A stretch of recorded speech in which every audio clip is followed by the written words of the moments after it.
Untuk menangkan Capres Jokowi, Partai Nasdem bentuk komando pemenangan wilayah Bali. Partai Nasdem targetkan Capres dan Cawapres Jokowi Maruf Amin mampu raih suara di Bali lebih dari 80%.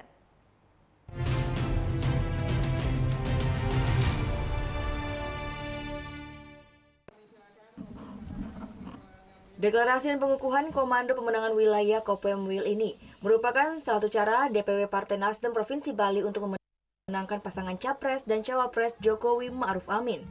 Kegiatan berlangsung pada Minggu sore di kantor DPW Partai Nasdem Denpasar. Deklarasi dan pengukuhan Kopemwil ini sekaligus untuk menunjukkan komitmen dan totalitas pengurus, kader, serta caleg Partai Nasdem Provinsi Bali untuk memenangkan Capres dan Cawapres Jokowi Ma'ruf Amin.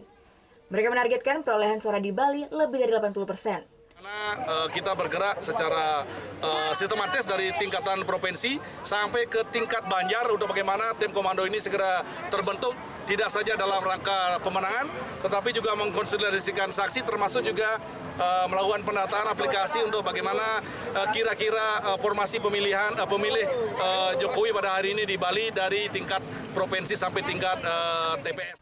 Dalam kesempatan ini juga DPW Partai Nasdem Provinsi Bali perkenalkan aplikasi Satu Suara yang nantinya berguna untuk mengetahui presentasi suara masyarakat yang memilih Jokowi Ma'ruf Amin. Surya Sanjaya melaporkan untuk NET. Oh iya beneran. Iya, oke. Nah, udah kan untuk beritanya? Jangan lupa di-subscribe, di-like, dan juga di-komen ya akun YouTube dari Net Bali.